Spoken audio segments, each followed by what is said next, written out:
talked of the mentality that it takes to actually sweep an opponent. I mean, it's rare to be able to do that. What do you feel like you guys invested in over the course of the year that prepared you to be able to actually accomplish that? I think defensive energy from game one, I think kind of understanding that kind of played a part. I think when you can constantly kind of throw effort into playing defense as hard as we did all year, there's no switch that has to be turned in the playoffs. It's just more for game planning. So I think that's what we tried to do. And that, it's easier said than done, especially playing New Orleans, who's a really good team all year. So I think that was it.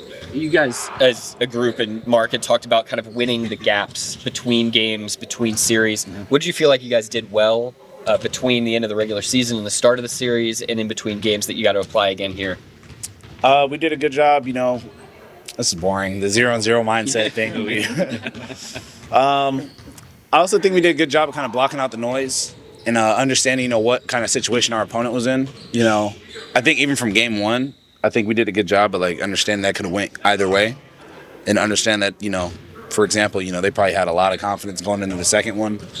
And then, you go over to their part, trying to put ourselves in their shoes again. So I think we did a good job just trying to understand the mindset of our opponent and understand that, and then just blocking out a lot of outside noise that was going on.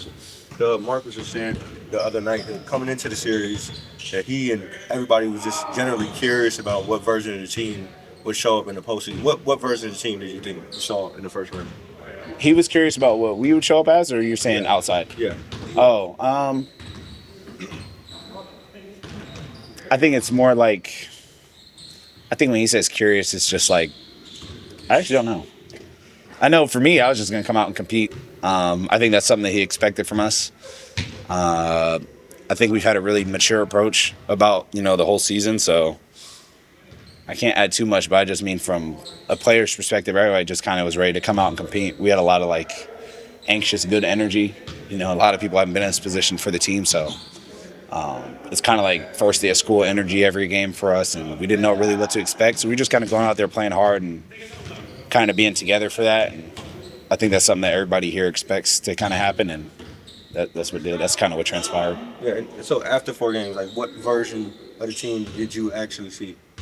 Exactly that. I think now it's just more about rest, but I think we did a good job just coming out and competing. Kind of letting the outcome be the outcome, but kind of looking back on the 4 games, there wasn't a game where we didn't compete, and we may have messed up possessions, and that's part of basketball. But every game, I think we were kind of able to compete and kind of do that, and we were together through the whole process. So, Jalen, you've talked about Mark over the last couple of weeks, but there are not often times an NBA coach comes in with the rebuild, and he's the coach when that team gets to the point of being a playoff contender. Mark has bridged that gap. What do you think allowed him to be the right guy when you guys were in a rebuild, and the right guy still today? He knows what he's talking about as far as basketball goes. I think this organization also believes in everybody. From the players, coaches, GAs, kind of whoever's here to help. We give everybody time to kind of grow through experiences and challenges. A lot of that's the front office kind of understand the position that he was in, and kind of giving him time to understand us and adjust. And, during that rebuild time, it's, I think a coach is really important to kind of have and maintain throughout that whole entire time, something constant, because you don't know who will be in and out from a player's perspective. So I think it just allowed him to grow and get comfortable with the program and what he kind of wanted to instill. I think when you're coming in new, you kind of want to slowly integrate your ideas and stuff you want to do offensively and defensively. And just kind of with time, he's been able to do that. And, now we're kind of reaping the benefits of that. We've had a lot of guys that have been underneath him since he's been here. So I think now everybody's kind of understanding what we want to do as a team, and it's kind of gelling well now. Has there been a moment or a stretch or an instance during these playoffs that he's done something or said something that either made you think, that's the Mark I've known for all these years, or just something that stood out just about his approach in the playoffs? I can't say what he said, but yeah, he said some things. For sure. Yeah, I don't know, he wants to win. He's just as competitive as us.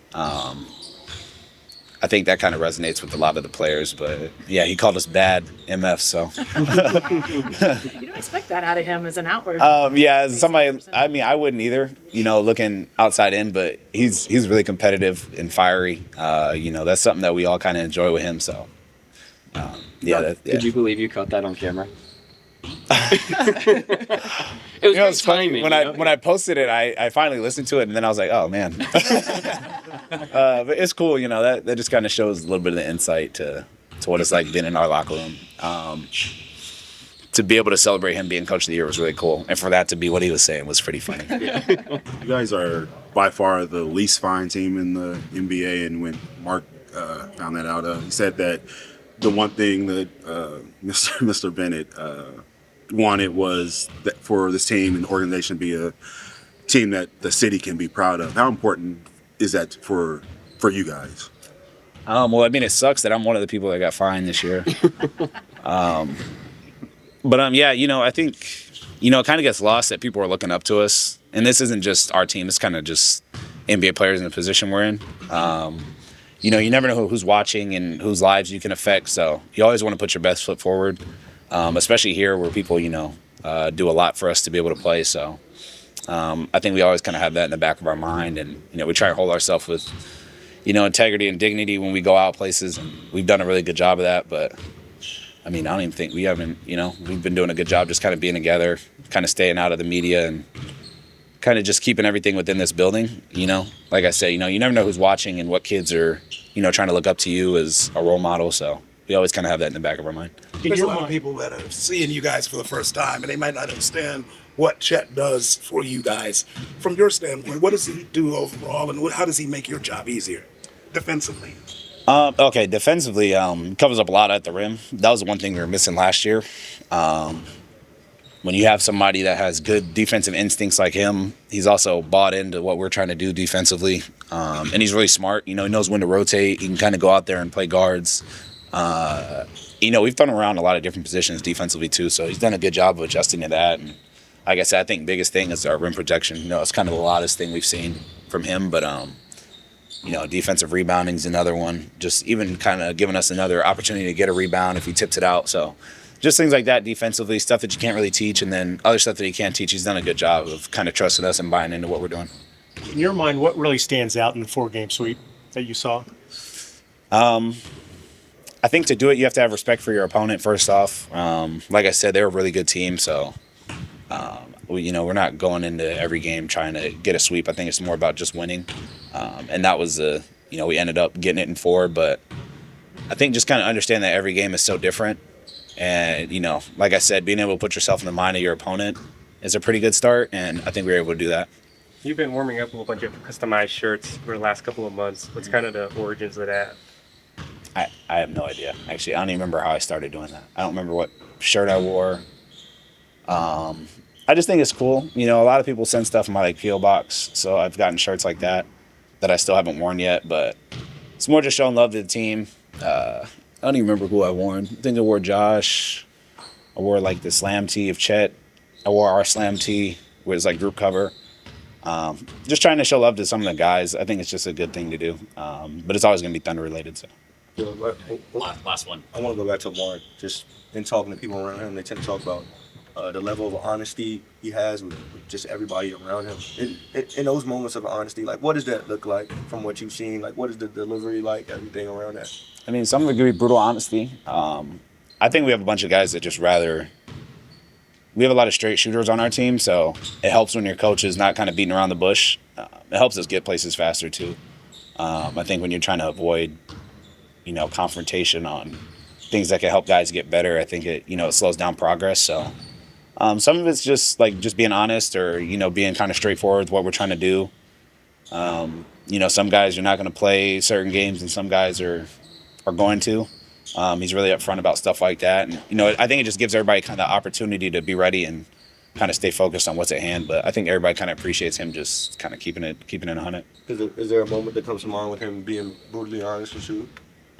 I mean, yeah, in film, I messed up on one of the plays that we had ran over in kind of one of our late game situations. So I think, obviously, him being able to – I mean, he don't really yell, but I think for him to just kind of be able to get on me in front of everybody on the team or whoever it is just kind of shows that, it doesn't really matter. Everybody's trying to get better and do the same thing. So, I mean, it happens every day. He's a coach. He coaches us well. He expects a lot from everybody. So, Want to shed any light on your game 1 fit after 3 and 4? my game 1 fit. What you're gonna wear?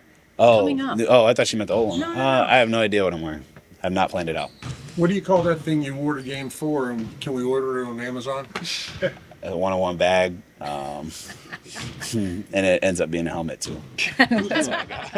Sweep an NBA team to win 4 straight games against an NBA team. As you guys have maybe reflected a little bit on that, how good does that feel to this group to have accomplished that, to have the mental toughness and resolve to do that? Yeah, I mean, it obviously feels good. It means that we were, really locked in and we understood what it would take to kind of win that series. New Orleans is a good team. And, we've had a lot of battles with them throughout this season. And in my time here, I think there's a lot of history that, having played New Orleans. So they're a good team. And, guys were just locked in and knew what it would take. So, that's a good thing for us. Gives us confidence and just kind of shows that, when we're locked in, we can take care of it.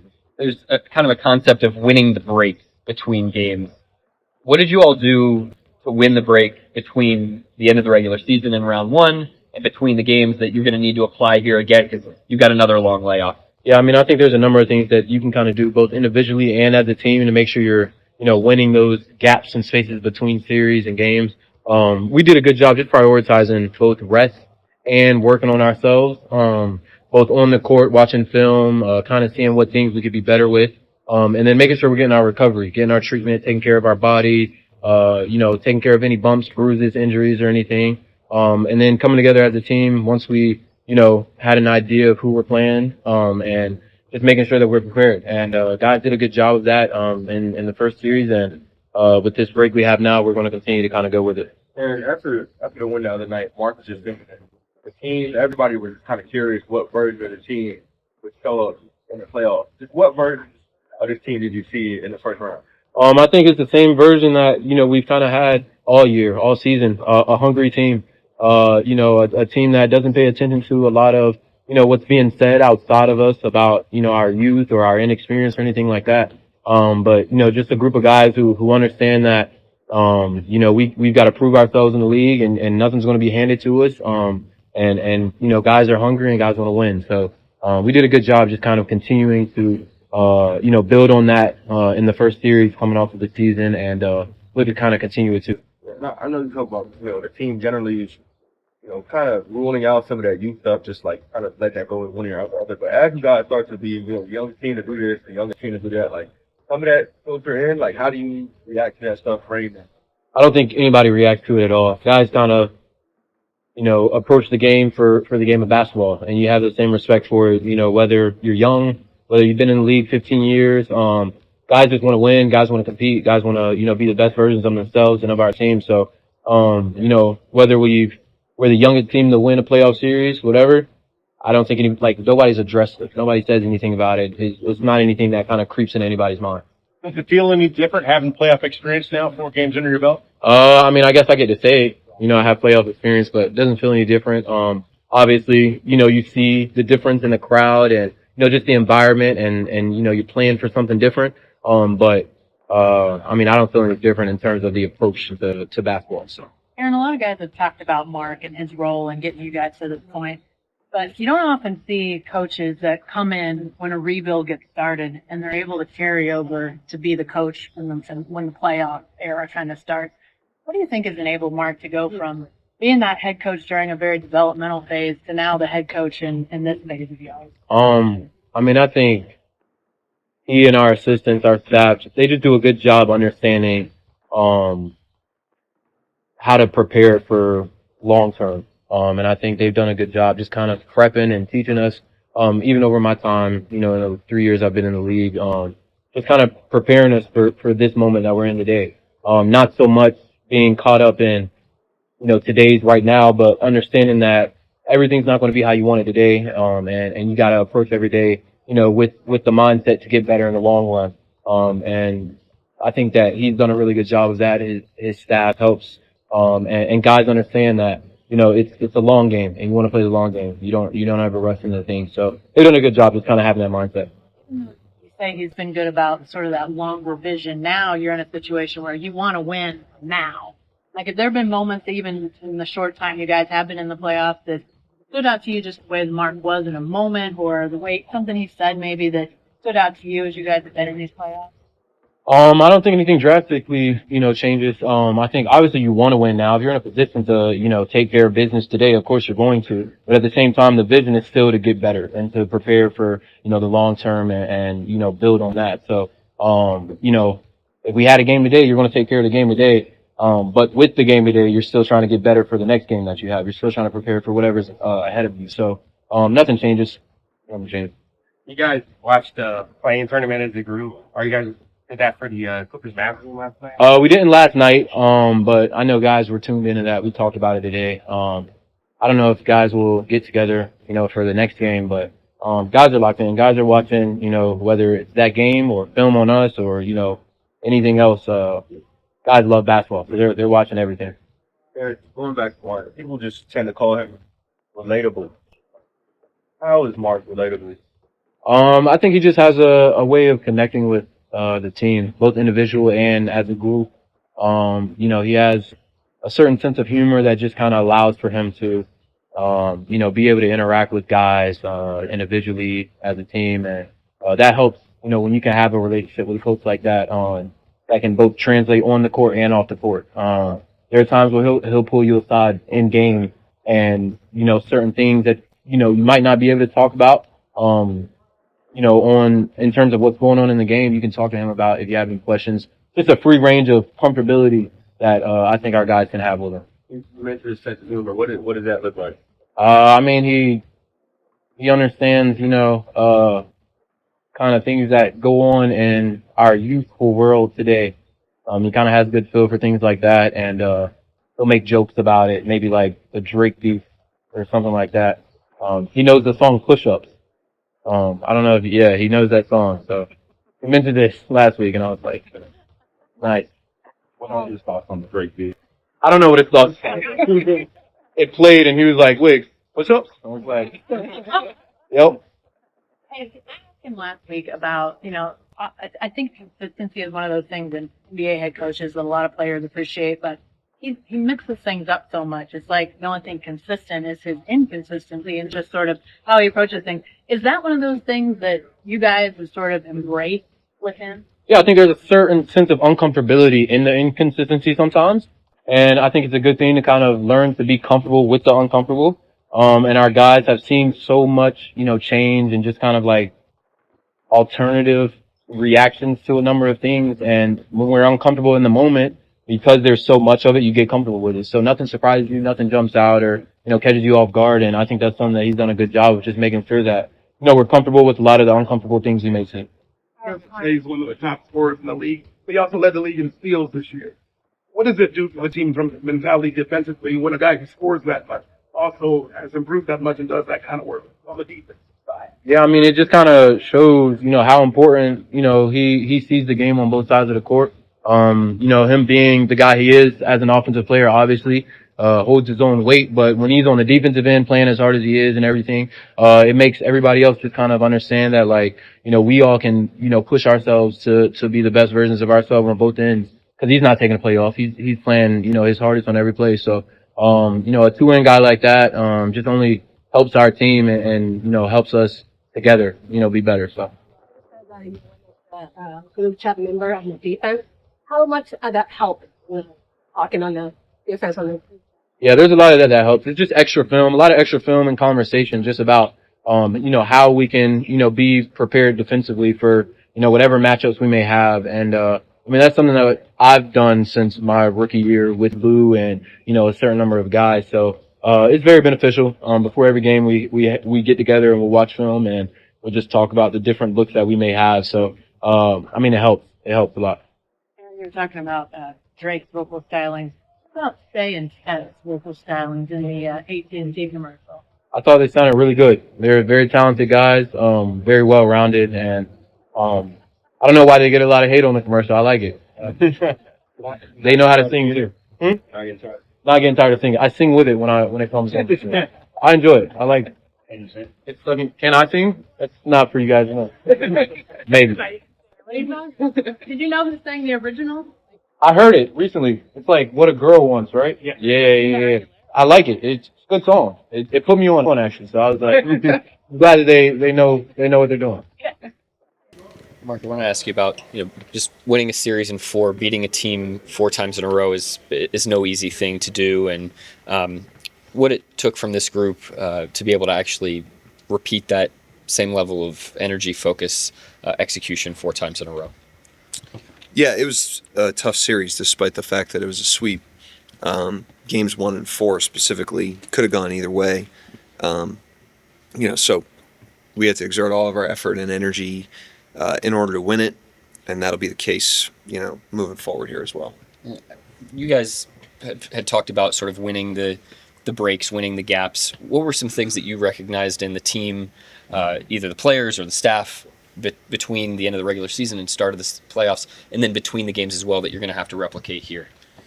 Well, I think it always comes down to how you perform in the games, and I thought what was encouraging about that is defensively and game plan wise, we really didn't come up for air at all. I mean, we were really, really good and very consistent, on that end of the floor. The offense, I mean, they're trying to do the same thing to us as we are to them, so the offense was a little bit more in and out. Obviously, there's a shot-making variance to that, but I thought just the way we defended, the discipline we defended with, they tested our conviction with how they played a couple different times, and we just hung in there, stayed to the plan. That was very encouraging, and again, we'll need to do that here moving forward. Mark, when you're sitting over there watching Shea from a distance, like, what are you seeing?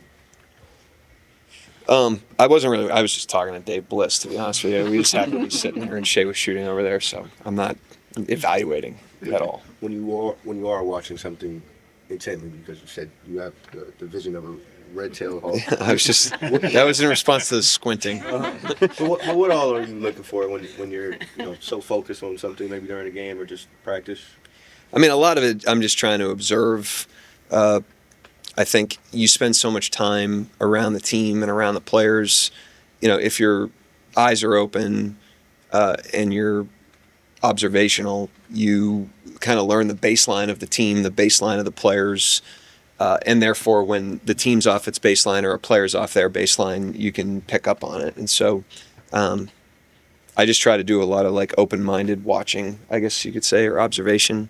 But I'm also not like walking around like evaluating everything either. I'm just another character in the thing. Mark, what are the advantages and disadvantages of having, I think it's 4 games in 23 days? Probably what you'd expect. The advantages are rest. If you've got bumps and bruises, it gives you time to heal and get everybody's tank full from a recovery standpoint. Disadvantages would just be a lot of time in between games and an amount of time that we're not used to. Even I mentioned the first time around in training camp, you don't go this long without playing at least one preseason game. And so it's a long period of time, but I thought we managed it pretty well in the last stretch. I thought we were a little rusty in game 1 with our rhythm offensively, but we got on that pretty good, and we'll have to do that again. But we would take the rest if we could choose. Is it? Sorry? You have a preference on which one? Yeah, we'd take the rest. Is it similar to the last time where you could work on tendencies that both teams might have now until you know exactly who you're playing? Yeah, less. Not a lot of like game planning right now. Like practice today and tomorrow. Very much like rhythm. Focus on us. Focus on our habits that transcend the opponent. Not a lot of specific stuff to Dallas or the Clippers. And then we'll come in, once we know who the opponent is, then we'll really require the focus. But we try not to have like a moderate level of focus on that, throughout. It's kind of low level of focus on the opponent now, and then a very high level of focus once we know who the opponent is. In your eyes, did postseason Thunder look any different from than regular season Thunder? Not really. And I think that's true of all these teams. I think the reason the 82 games are so important is you're building your habits and you're sharpening your blade for the postseason. And, it's very difficult to flip a switch and be a completely different team. And I didn't think, we did that. I thought we were kind of we were in character on both ends of the floor. I thought our physicality was very good. Our focus was very good. Obviously, that stuff can go in and out in the regular season with the amount of games and fatigue and travel and that sort of thing. So I thought we were a little more consistent on those things, but actually how we played and the way we played, I thought we were very much in character. Do you guys do you divvy up the work staff wise? Some people more focused on Clippers, some more focused on Mavs. Yeah, I mean, we've got a couple different people advancing each team.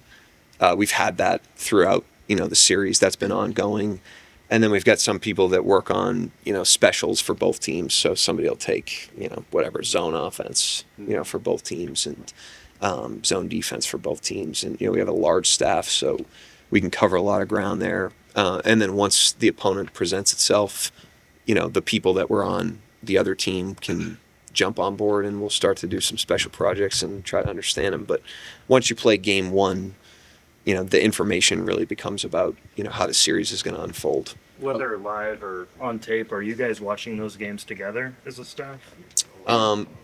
No, I mean, we'll watch it on tape together, I should say. Like yesterday, we watched a quarter of that game. Gotcha. Just to have the people that have been watching it update, mainly me. I haven't watched a ton of that series yet. I'm getting there, but I've focused more on us and that sort of thing. So we'll sit down and watch it together, but we're not like coming in here at night and doing that. I mean, the commercials are brutal. So. Especially the Shea Chat one. Yeah. No in comment. your head right now. No comment. No. More just the time, like you can fast forward. I think a lot of every coach of the year players say that it's not just a damn award; it's for their whole staff. Lou mentioned that. Just how important has your coaching staff just been? How instrumental have they been to the success of this team? Everybody, it's everybody in the building. Everybody plays an important role. These are really large operations at this point. These teams are valued at billions of dollars. So these are billion-dollar corporations, if you look at it from that standpoint. And it takes a lot of people to run that and run it well. We run it well. I'm not ashamed to say that. And then the coaching staff, has done an unbelievable job. This group of people has been together for a long time. These people have been in the organization for a long time. We've worked together for a long time. We've developed a lot of trust, a way of communicating with one another that's built on openness and honesty and humility and trust and curiosity. And it's been a pleasure to work with the coaches that we have. And I think collectively, because we've been as connected as we've been, we've really built a good amount of trust over a long period of time with the players to where we're walking with them. They feel like they're in it with us, we're in it with them. That's been the tone from day one. It's continued to be the tone, and it's something that is a real advantage for us if we can maintain that. Aaron said you're up to date on the Drake and Kendrick Lamar beef. You have thoughts? I think he's overestimating my abilities there. Well, how do you know about the song? What's that? Pull-ups. How do you know about Pull-ups by Drake? I know a couple of songs, but it was kind of like the blind squirrel with the acorn on that one. I wouldn't say I'm very. Don't tell him though. I mean, if I gained any credibility, He seemed impressed. I'll take. Yeah, I mean, I have to impress with something. It's certainly not my plays or my defenses. So. You mentioned the staff, and the staff and you have obviously been not here just for this, but for the rebuild. And that doesn't always happen that way, that a staff or a head coach comes in and gets to carry through to sort of that contending status. Do you think there are things that you or the staff have done to sort of bridge that gap and be the right people for this time like you were for the rebuild time? Yeah, and I think it's important. Like, none of us started when that started either. I mean, we were here before that even, so there's been a through line for a long time with the staff and people in different roles. Mike Wilkes was a scout, for a long time in the organization. So, we're all organizational people. And there's if you look at the years of experience in the organization, most of the people on the staff predate, me being the head coach, including me. And then, I just think one thing I've challenged the staff on, I think we've done a pretty good job of, is just making sure that we're continually pacing ahead of the team. You never want to be behind the team. You never want the team to be ready for something that we can't provide. And so we've had to grow, with the team, but we've had to grow a step ahead of the team so that we're constantly bringing relevant, things to the table, whether that's motivational, whether that's tactical. We've worked hard to try to do that. We're not perfect at it, but we've worked hard to try to do that. Is there any example of something that you have stepped to get out in front of the team that comes to mind when you think about that? Well, I think the ambition of this particular team, I mean, you can't you can't hold these guys down in terms of how ambitious they are and how badly they want to be successful. And that dates back to last year. You know, as a team last season that I thought they showed that they were willing to be uncommon. I say that all the time, but they showed they were willing to prioritize team success, you know, despite being really early in their careers. And they put their money where their mouth was on that. And if they're going to do that, we have to be ready to game plan and ready to be competitive, you know, and know what buttons to push in order for that to happen. And this year's been a continuation of that. A lot of people will judge a defensive player by measurables, steals, blocks, things like that. But the things that, and Lou Dort does those things, but the things he's best at are not necessarily measurable. How critical is it to your defense to have a guy that embraces those non-measurable things? I mean, the hardest thing about stats is that there's a lot of non-measurable things that are highly impactful and relevant that aren't necessarily counted, and that you can't point to as a statistic. And that makes, I think everybody has a bias towards what they can see and what they can count and what stats are easily available on a box score. And yet, you know, successful players, successful teams do the invisible. I always talk about the invisible skills, the invisible work. Those teams do the invisible things well. Lou does a lot of invisible things. And, you know, you can't count them all. You can't put a stat on all of them, but like, try playing against him. You know, you can feel it, and we can feel it, you know, when he's on our side. So he obviously, you know, he had a hell of a series there. We're going to need him again here, no matter who we play. Mark, and talking to a few guys who play for you now, including Wiggins and Dub, they were just saying that, you know, your delivery of your honesty, brutal honesty, you know, it comes without yelling. It comes with, you know, pushing buttons, but, you know, you, maybe not tiptoe, but you have your ways of doing so. I just wonder where that started and when you realized you had to connect with guys in that way. I just, you know, if you ask any player, I used to, when I was a G League coach, I used to ask players, I met a lot of players, you know, I would, when I would meet them, I'd ask them, I haven't asked this in a long time, but I'd say, what's the secret to coaching you? That was a question I would ask a player. And most of the players, I would say 80% of the answers had something to do with honesty. You know, it's like almost 80% of the answers was like, just be honest with me. Just tell me what you need me to do. Tell me like it is, you know, even if it's, you know, and so I learned when you hear the same answer over and over again from a lot of different players, a lot of different backgrounds, a lot of different people, there's something to that. And, you know, there's nothing harder than lying. You know, you gotta lie 100 times to, you know, to cover for your first lie. And so I just try to be very transparent with the team, especially like when we're stuck on something. If we're stuck on something, I'll come in and tell them, hey, we're stuck on this. We got to figure this out. Rather than coming in here and trying to dress it up. So you don't lie? No, I mean, I wouldn't say I don't lie. I didn't answer the question about the commercials. There's lying, and then there's avoiding, you know, answering. But no, I mean, to the players, you know, we're very direct, and also I think when you make it personal, that's where it can get confrontational with people. It's not personal. It's just, you know, you didn't block out on this play. You know, like we need you to block out in order to get the rebound versus you're soft. You know, like you do that, you start getting into, you know, then it becomes personal. So most of our stuff is very direct, but it's non-personal as well. We're talking about behavior. We're talking about actions. We're not necessarily attacking anybody. All of our guys are great guys. They deserve our respect, and they get our respect. Have you always been an even kill guy, or is that something like that you just had to learn how to be?